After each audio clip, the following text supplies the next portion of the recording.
Hello. In this episode of the Ayers for Architecture podcast, I spoke with the journalist, writer, and deputy editor at Inside Housing, Peter Apps, about his very recent book, Homesick: How Housing Broke London and How to Fix It, published by One World Publications in September this year. Peter became something of a big noise when he won the Orwell Prize for Political Writing in 2023 for his book Show Me the Bodies: How We Let Grenfell Happen, also published with One World. In that, Peter's account exposed the systemic failures, negligence and cost-cutting in construction and regulation that led to the preventable 2017 Grenfell Tower fire. In Homesick, and sort of by extension, Peter examines London's housing crisis, details how skyrocketing costs, inequality and policy failures have made homes unaffordable, and proposes solutions to address another systemic issue towards housing justice. A is for Architecture, a podcast about architecture, buildings, urban culture and space. Hello and welcome to another episode of the Ayers for Architecture podcast. I'm delighted to be talking today to Peter Apps. Peter, thanks for joining me. We're going to be talking about your book, Homesick: How Housing Broke London and How to Fix It, which came out at the end of September with One World Publishing. Before we start talking about that, Peter, would you be so kind as to introduce yourself, please? I certainly can. Ambrose, thanks for having me on. I'm Peter Apps. I am a journalist and author. I've written for a magazine called Inside Housing, as well as many other titles for a few years, and so I'm kind of a specialist in the area of housing particularly. That was very short, Peter. So you're a Londoner, born and raised. Yes. And I guess the question is, how do you get from being a Londoner to being so concerned about housing specifically? And I guess I'd like to hear about your career into journalism as well. So I was born in East London, an area called Newham, in 1988 actually, and that date is significant because that's actually the year, I would say, when sort of everything starts to change in terms of London's housing, because it's the year when one of Margaret Thatcher's housing acts deregulates the private rented sector and sort of sets us on the course for where we find ourselves today. But the London I was born into, I'm 36. The London I was born into is a very different sort of city from the one which my children have been born into and which we find ourselves in today. Back then, my parents bought the house, quite a small little terrace house, which I grew up in. And they did that on a single income of fairly modest income. I'm not going to kind of try and sell you a sort of rags to riches story, but, nothing exceptional, certainly lower than the kind of salaries that you'd buy a house for these days. And so I grew up with, Newham is sort of one of the poorer areas of London historically. So the kids I was at school with were certainly not wealthy. My parents certainly weren't wealthy. They did kind of very normal jobs, worked in shops, worked in hospitals or, for the council or whatever. And but we all had our own homes, our own houses, either ones that our parents owned or ones that we were renting from the council. And so I'd go to people's homes and they'd have kitchens to have their birthday parties in. They'd have gardens where we play, all this sort of stuff. And I'm saying that, and it shouldn't sound unusual, right? That should just be how life is. But unfortunately, if you go to children's houses in London today, that's very much not the case. And I have direct experience of this, but children in London now kind of grow up in a room with their family. They grow up in a block of flats where there's no outdoor space. Their parents are constantly stressed about making the rent and whether the landlord is going to let them stay beyond the end of the next school term. That kind of permanence, I guess we all took for granted as a part of our childhood, isn't really offered to children in London today, except those whose parents are genuinely well off. And that's a very serious change in terms of what's happened in the city in that 36-year period. I guess in terms of my story, I mean, I suppose I've always felt like housing is important and interesting and a topic that matters. And I think some of that does come from growing up in a city where a question you're always asking yourself is where am I going to live? How am I going to afford to pay the rent? That is it is always there. It's, you kind of see rents and property prices going up and up and up all the time. So, I went into the local media first in my career as a journalist and found myself, because I was on London local papers, I found myself writing lots of stories about housing and housing conditions and people's struggles with housing, and protests about new housing being built and it not being affordable enough, or estates being knocked down. This was a very kind of it felt like a real battleground between different interests, and as a journalist, that's don't necessarily want to take a side in the fight, but those are the areas where interesting stories exist, and where the stories and policies and developments in that area actually matter, because they have a consequence for this thing that is so definitive now of people's lives. So I sort of tumbled into Inside Housing as a magazine because I had a vacancy and I had a broad idea that the topic was interesting, and I've been able to get much more into that topic as a result of that, and kind of understand the mechanisms of it a bit. But did you get into it before Grenfell? Because obviously you made significant impact with your 2021 book, Show Me the Bodies, How We Let Grenfell Happen. Were you already involved in that, and then Grenfell happens? Yeah, no, I joined Inside Housing magazine in 2013, so 4 years before the Grenfell Tower fire. And actually, I was writing at Inside Housing magazine about sort of fire safety issues and high-rise building safety issues before the Grenfell Tower fire, because that was an area of interest for me, because there'd been some other fires that I'd reported on throughout my career. I mean, as well as many other things as well. It was much less a kind of like central focus than it is now. Obviously, the Grenfell Tower fire happened, and I guess these kind of niche things I was writing, these kind of Inside Housing's focused on a professional audience. It doesn't get much engagement outside of that, which is fine. That's what the magazine is for. But Grenfell was a national event, something that kind of affected the national consciousness. Lots of people wanted detail and wanted answers in a kind of depth that doesn't normally come around for these kind of quite specialist areas. So I was in a sort of unique position, really, as someone who had some of that knowledge, was in a position to get more of it, and also it was my job to communicate that to people. It was, very specifically what I was there for, was to understand and explain. And so I did that, and I was very kind of you say it was the subject of my previous book. It comes up in this book as well, and it's been a very kind of definitive part of my professional life, really, and personal life as well in many ways now. It's the kind of fallout from that fire and all of the consequences of it, and the kind of the ways that has kind of continued to, the ripples have continued to kind of spread from that over the years since. I'd like to come back to that, I think, because I'd like to know from someone who's so intimately invested and involved in the articulation of that particular story.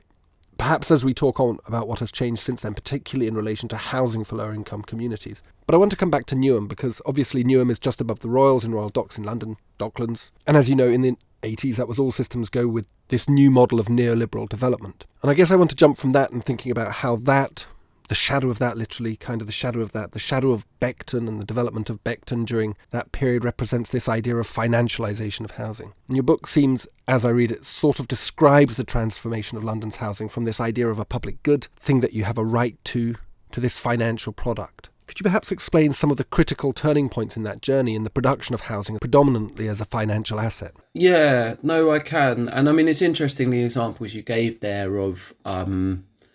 because I sort of grew up, and you could see Canary Wharf from my street. I remember the kind of windows sort of rattling and shaking when the IRA bomb went off in there in the early 1990s.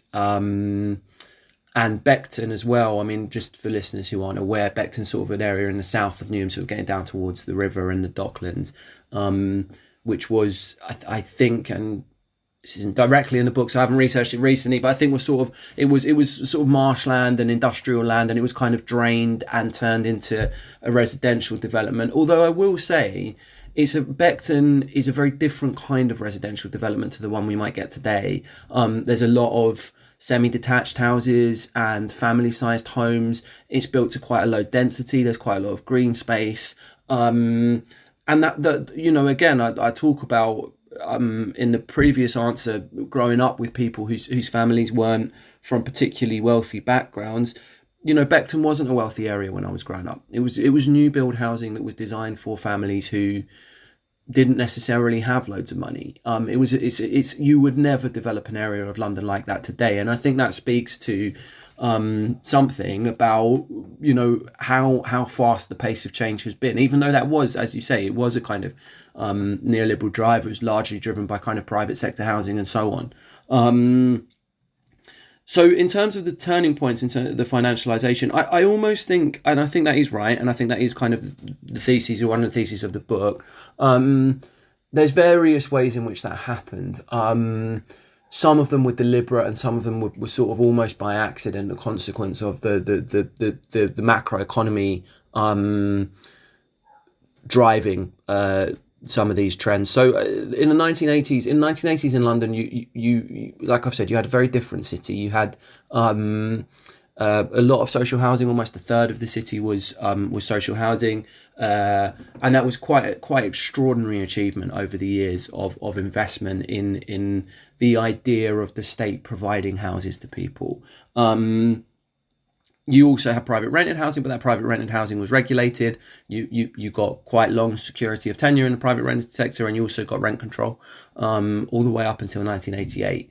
And when you bought a house, also, it was very different. You typically borrow from a building society, which had a kind of mutualised structure, which sort of works against this endless inflation of property values, which we've seen in the years since. And through the 1980s, all of those things were stripped away. So the social housing sector was subjected to the sell-offs under the right to buy. Margaret Thatcher cut the sums of money that went into new build, so we effectively stopped building council housing. And it was done with a specific philosophy that the government's answer to the question of how do we provide housing to people who can't afford market rates shifted from being we invest in bricks and we build things for people to we give them benefits and they rent from a private landlord. That was very much Thatcher's philosophy. And then the private rented sector changed too. It's deregulated. We ended up with an absence of rent control in this process of very short tenancies which end, and the tenant can be forced to leave at the end of them. And that kind of drives a ratchet of it's very easy for a landlord or for the market in kind of more economic terms to always find the tenant that can pay the most. You can as soon as you can evict someone quickly, you can find the highest paying customer, so you can drive those rents up and up and up and up. And then the banks changed in the 1980s as well. The building society model kind of fell apart and was demutualized, and bank lending, commercial bank lending, was deregulated too, and banks started to just arrive in the property sector in a much bigger way. They wanted to give people mortgages. They wanted to create these new mortgage products so that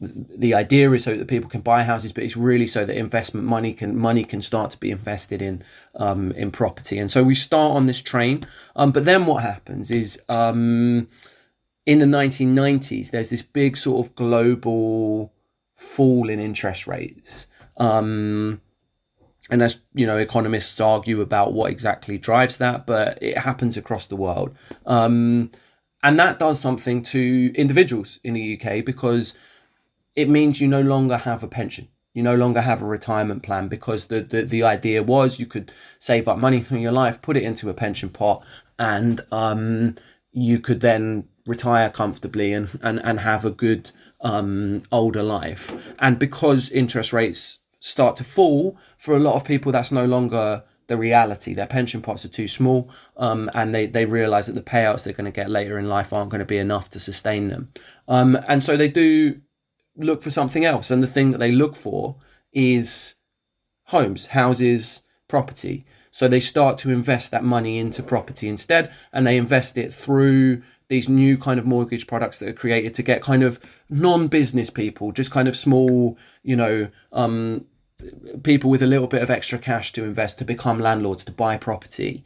And so that starts to drive this investment in property that means we're now no longer pricing homes on the street according to what a family can afford to pay to live there. So it breaks the link between wages and house prices. Instead, what we're looking at is, what can an investor afford to pay for this? What's the investment value of this home? And because you have this deregulated private rented sector where rents can go up and up and up, the value to the investor is endlessly increasing, especially given that now London's population is growing so rapidly, because London's become the centre of employment for the country. Really, we've deindustrialized, we've focused all of our economic growth on this capital city, so it's where everyone wants to move, not just from Britain, but from the countries that we had formerly colonized. People want to come here because this is where economic opportunity is. And so because there's this kind of flow of demand of people for rented housing, it becomes a very good investment. People pour more and more money into it, and that just sends prices up and up and up and up over the next decade, until you reach the point in 2007 where obviously this party sort of starts to come to a bit of a juddering halt with the financial crisis.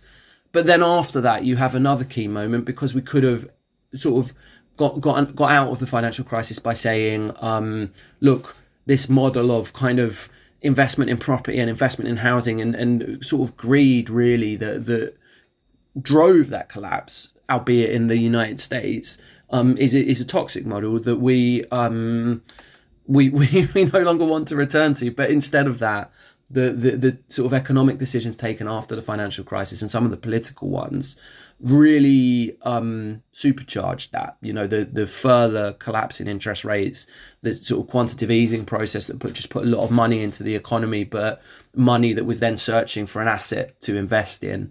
And you had this process then of what comes after the financial crisis is big investment from money all around the globe into new development, but new development being not like Beckton, which we talked about at the start of this now slightly rambling answer, but new development as in 30, 40 story private housing, which is going to be sold at auction in Hong Kong to a series of kind of high net worth individuals and sovereign wealth funds and trusts all around the world who are looking for what they view as a secure home for their money in an insecure world.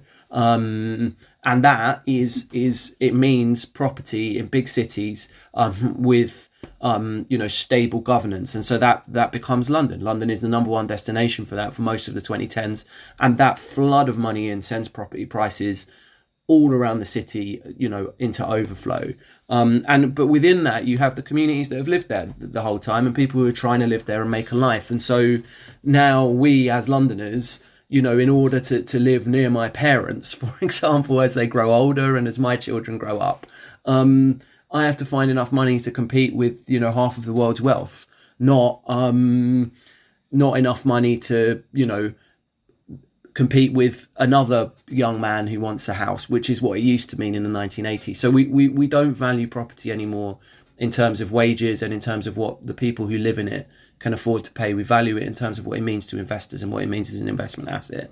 And unfortunately, that's come about because of the economic decisions we've taken over the last 35 years. And we live now with the kind of homelessness and the sort of destabilization of communities and all of these problems from people unable to retire because they can't afford the rent, through to young families not having children because they don't have enough space. All of these things sit at the heart of, root from that, which is that this basic thing that all humans need, which is home and shelter, has become something that investors want to make sure that they've got a secure return year on year, and it's being used to deliver that instead of what it's actually for. That's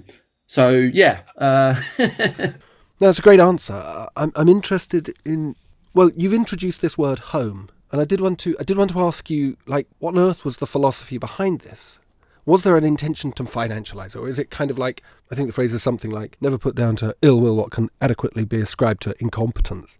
But perhaps we can come back to that, or maybe just leave that, because it's sort of an unanswerable question, like what the hell have they been thinking and why can't we stop it? But I want to come to this word home, which is obviously in your title, and the notion of homesickness, which I think is very elegant. It's a very elegant part of your title. In the book, how do you go around kind of engaging with this notion? I could probably reframe that.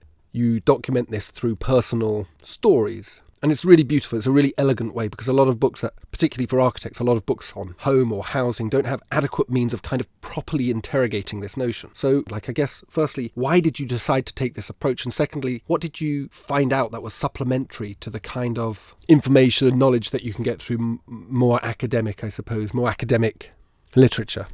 Yeah. I mean, so that's a really interesting question. And I think, so I guess I mean, first of all, I kind of had a structure that worked with my first book, which was I introduced the readers to a group of people who lived in Grenfell Tower, and we follow them, we get to know them a little bit, and then we follow them through the night.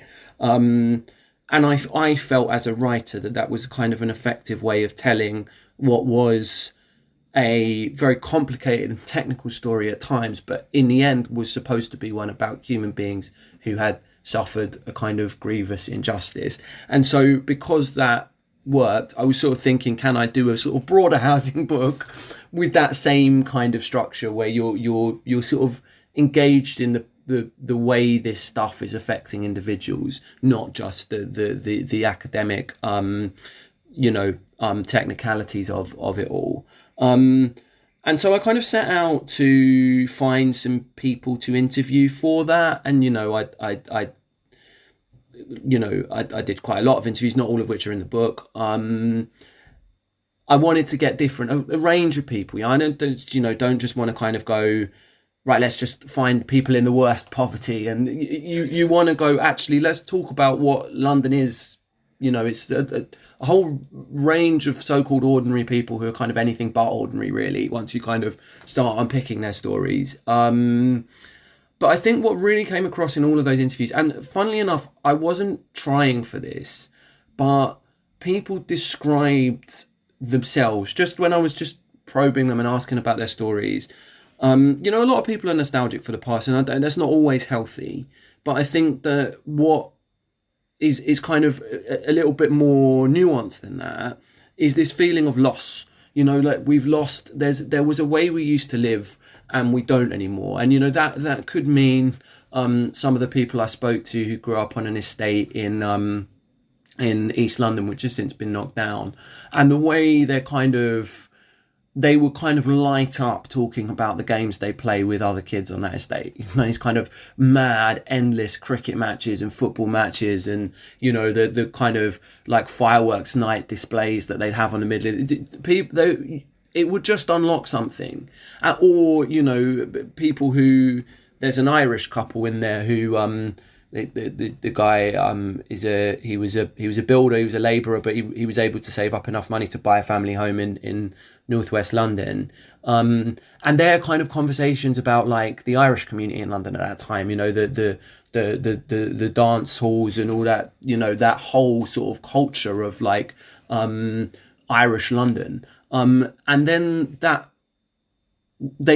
all these people would talk about that, whatever it was for them, that kind of individual sense of being part of a community. And then all of them will come to this point where they were then sad because they were looking back and realizing that it had gone. And sometimes it had physically gone. That estate that I talked about has been knocked down. Most of the Irish bars that this couple, one where they met, but where they used to spend their 20s and 30s, they don't exist anymore, and they said, we wanted to raise our kids to understand that kind of Irish identity, and they couldn't, because by the time they were at drinking age, those things have been shut down. And so it's this sense of loss and this sense of, I want to go back there. I want to see it again. I want to kind of feel what I felt then of belonging. And I can't because those things have been taken away. And in some ways, living in a city is just part of it. Cities do change. You don't get to kind of keep hold of things just because they hold personal significance for you.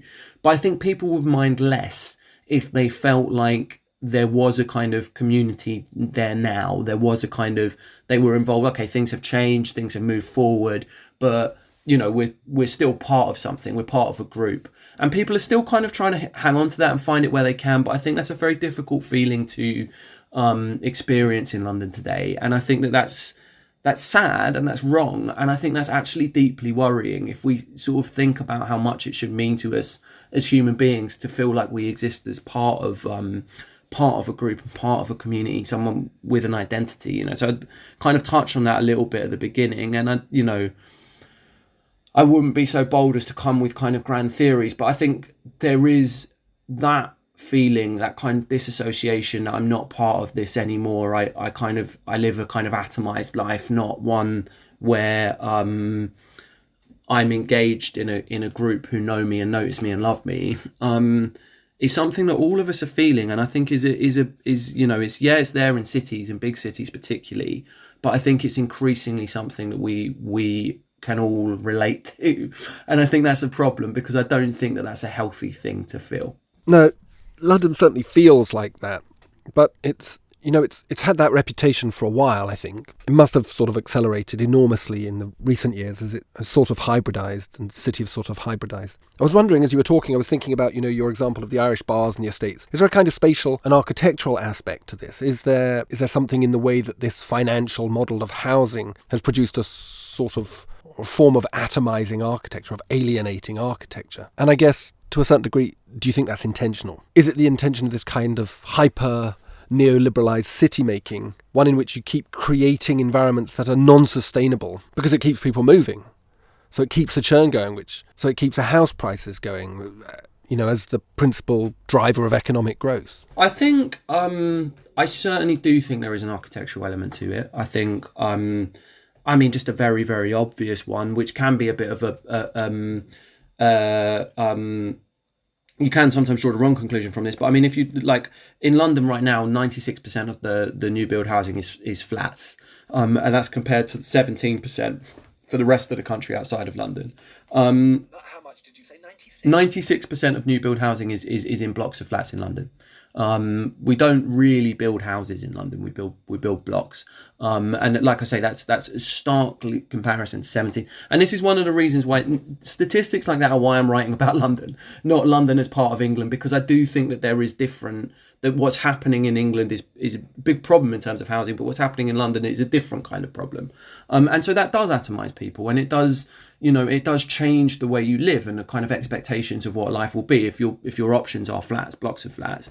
But then I think there's one that really stuck with me. I think this quote is in the book, but it's from someone who had lived on a housing estate called Woodbury Down, which is in this sort of Finsbury Park, Hackney sort of area of the city, and it's still the estate regeneration is still underway. It's been going on for decades, but she'd lived in a flat there that was then demolished and rebuilt, and she hated it. It was supposedly more modern. It was more modern, obviously. It was supposedly better.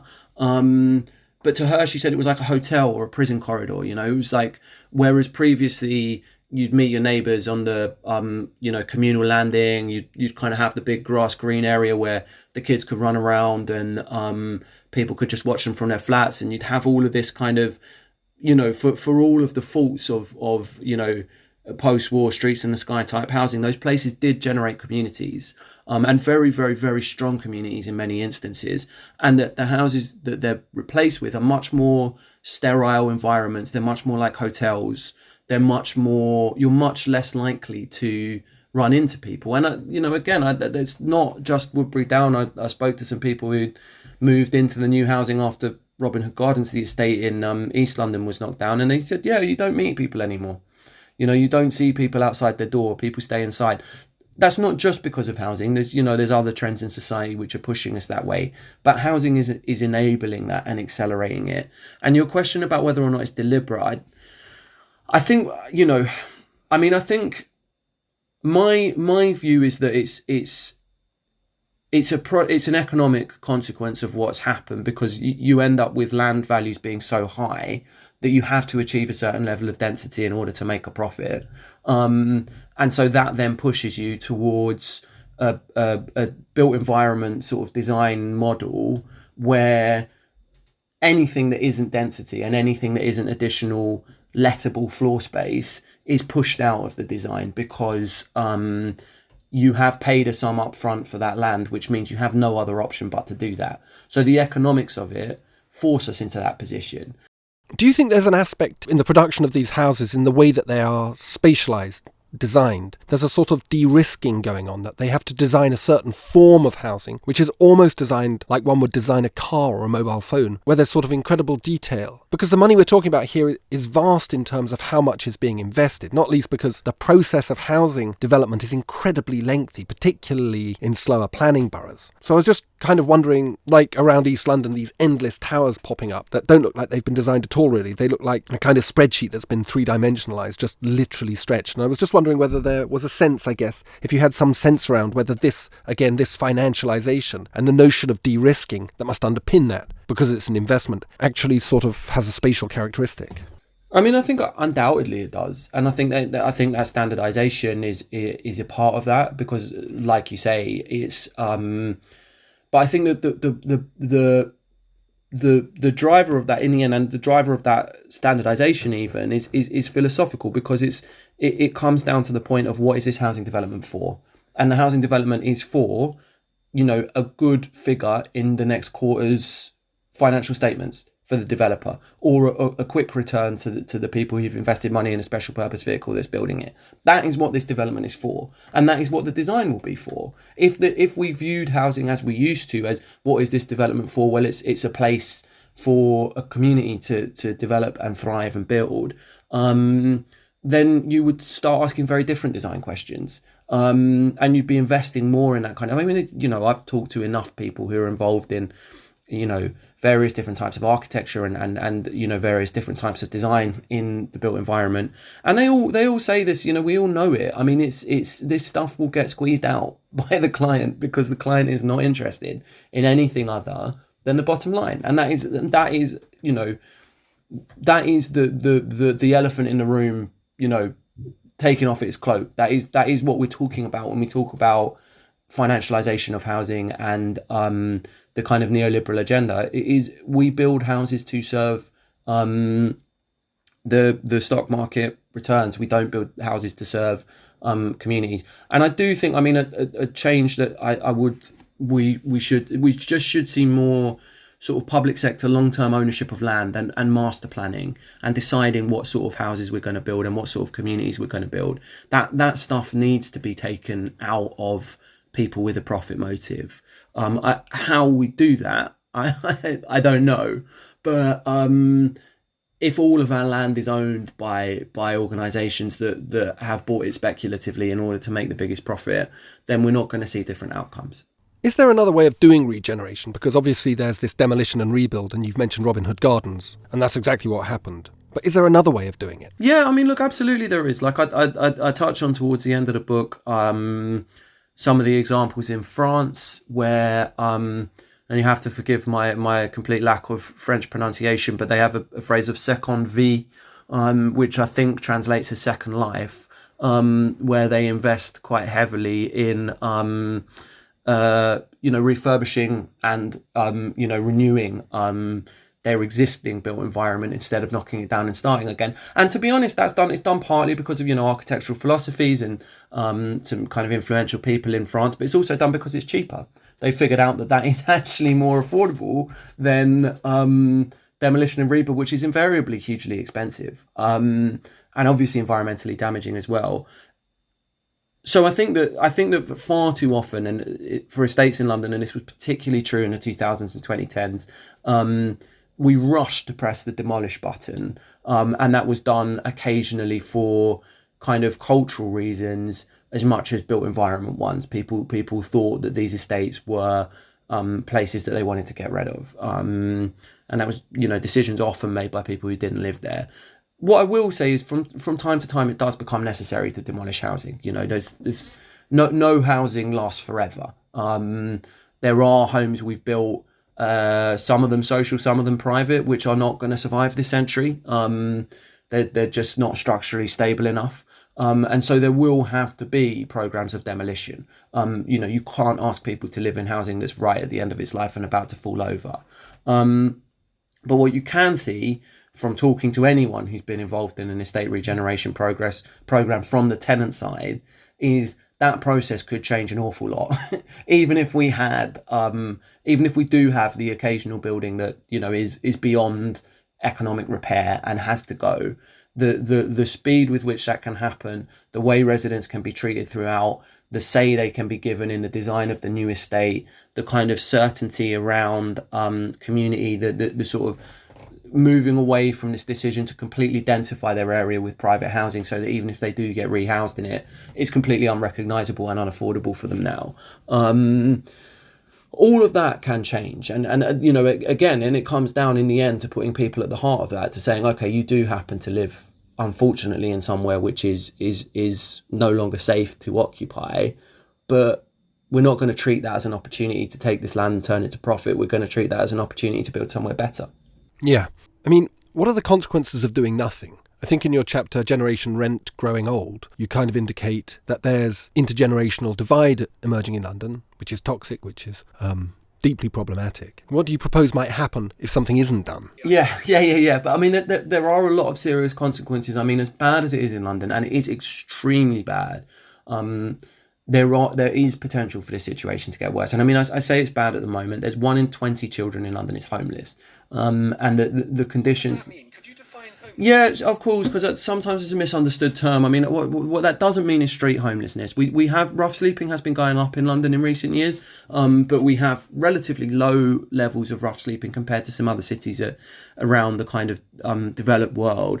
What we do have more of than any other OECD country is families in what we call temporary accommodation. So where you've lost your home, you've become homeless, your landlord's evicted you, something has happened, you've had to flee a partner, something, as a disruption has happened to force you out of your home. You go to the council, you tell them that you're homeless, and they assess you as being in priority need, and as a result place you in temporary housing.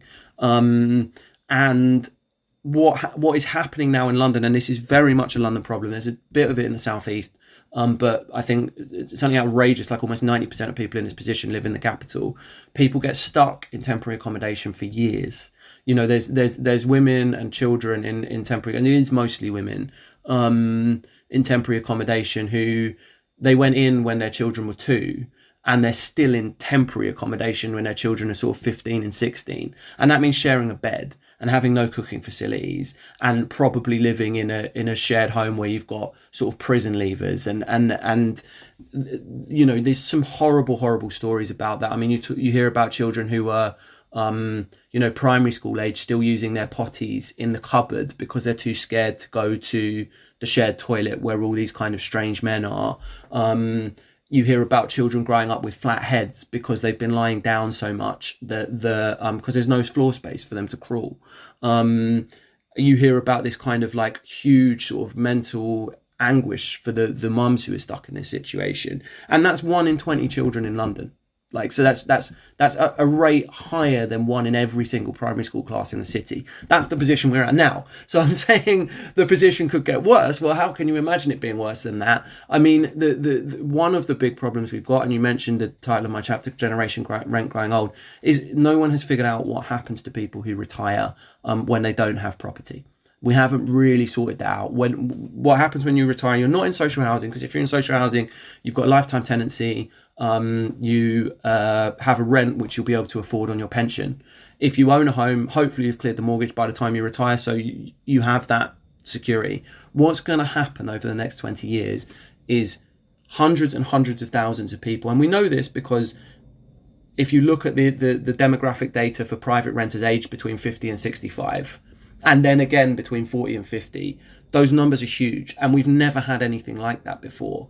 All of these people, and once you pass 50, it's very unlikely, if you're not on the property ladder, that you're going to get on it. So we can safely assume that the majority of these people are going to retire as private renters, and that means their pension won't pay the rent, and it means they're going to have no security. It means they're going to have no adaptations to their home. I spoke to a guy for the book who's touching 80, and he goes on spareroom.com and finds a flat share with a bunch of kind of students and new graduates, and he kind of gets a bit upset because they play their music too loudly. But that is the life, retirement, that people are gonna have, and not a small amount of people, but numbers in the millions as the decades go past.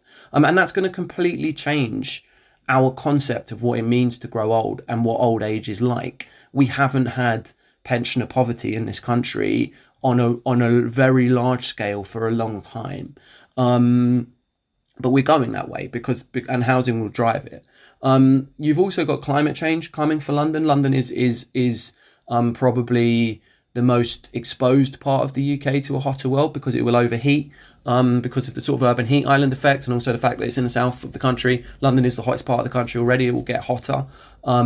London's housing is desperately unprepared for overheating. A lot of the blocks of flats we were talking about before, these kind of neoliberal design ideas, don't care about overheating, and these flats overheat very quickly, and can overheat very quickly to levels where they are uninhabitable. What's that going to do to the value of those places? Who's going to want to live there? Are we going to have to air condition the whole city? But do we have enough electric power to do that? Does like air conditioning poverty become the sort of new fuel poverty? And these are very close things. We've had a 40-degree day in London already. We've had spikes in deaths when these heat waves come, and it's always vulnerable people who are most likely to die.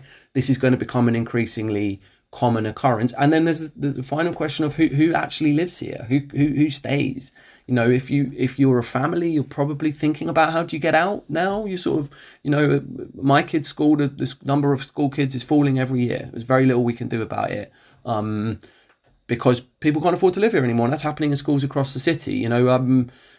What about key workers? Where do our pharmacists come from? Where do our bus drivers live? Where do our teaching assistants, or even teachers, healthcare assistants, cleaners, all of these people can't afford to live in the city anymore. Where do you get your dry cleaning done? These aren't businesses that give you enough money to pay the rent, let alone buy a house. And so as all of these people leave, what sort of city is left? And unfortunately, I think what the future of London is that the sort of move towards, what we've been doing for years is taking the family-sized homes on a street, carving them up into rooms, and those rooms are rented out to, individuals who stay there for maybe 3 months to 6 months. That is going to become the whole city. The only people who live in London will be there temporarily, living in these kind of, moving from room to room, being evicted, very, very, very low quality housing, probably sharing rooms. I mean, you're already seeing that.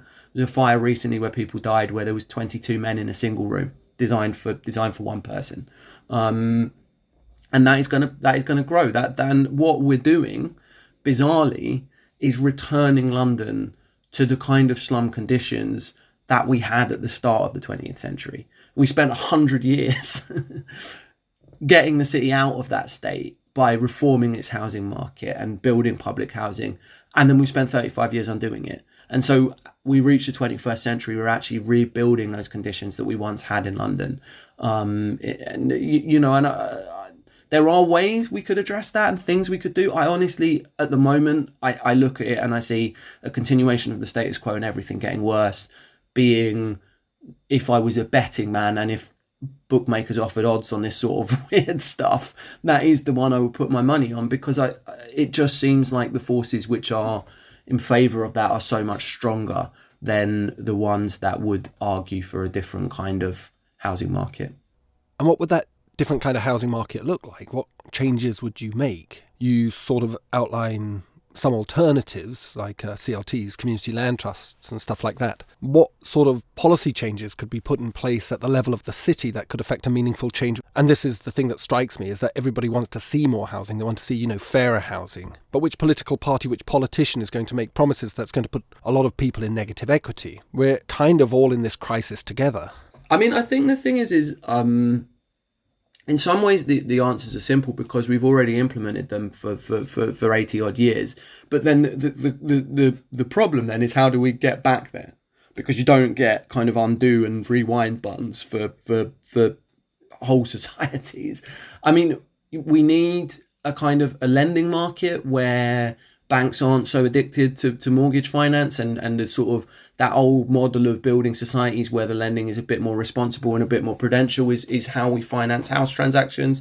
And this kind of crazy inflationary investment becomes, something we no longer do, we need to rapidly increase the amount of social housing we have back to the levels it was in the 1980s, and then beyond that, because obviously London's population has grown so much since then. I think social housing needs to get up to about a third, at least, of the city's housing stock. And you could do that through kind of municipalisation programs as well as new build. So giving councils the power to buy London's existing housing stock as well as building new properties.